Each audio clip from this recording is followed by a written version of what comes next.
The gods are many about me, writes an old poet.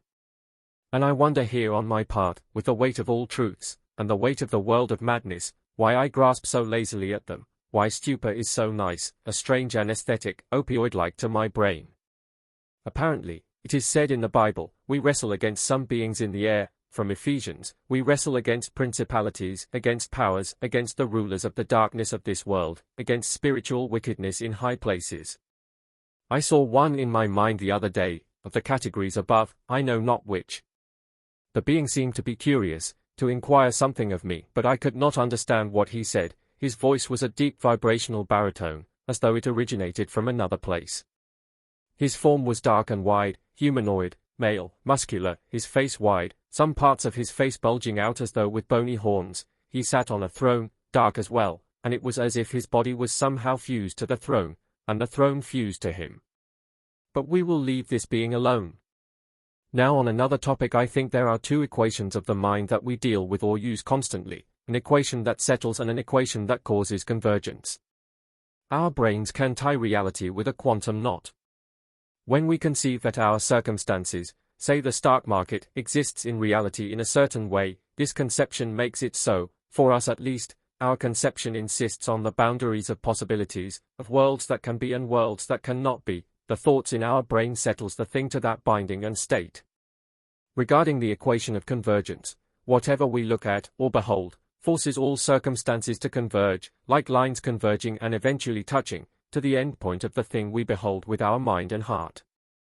If an old person, for instance, decides his or her time is up, and then keeps looking at the end point, and its misery, the vector lines of all things will converge right there at the looking point. So let us look at life. Now there is something I don't fully understand, but here goes.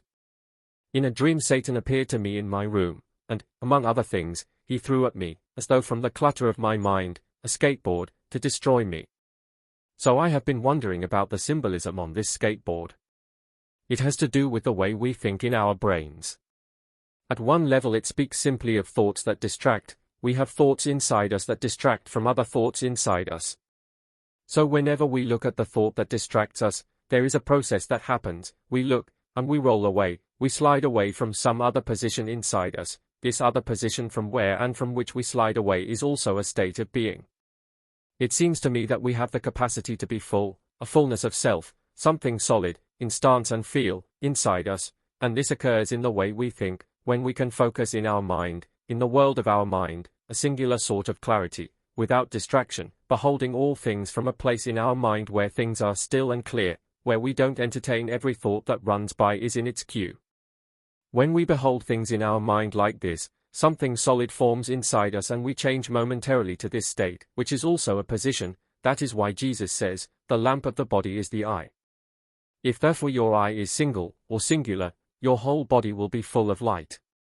So we can say that this eye is the focus of the beholding mind in the setting of awareness and not attending to the endless queue of thoughts, and when we focus so, a state inside us, a kind of fullness of being, or body, forms towards a solidness of standing, it forms the whole thing. And we can trade with reality through this. It is not in a flux state of uncertainty, and a certain or full thing is above a thing in flux, because a thing in flux awaits direction. Now I am trying to understand, for my own sake, in terms of the Hebrew letter Samek, that the letter Samek can somehow reflect this state of fullness, but I don't know too much about it.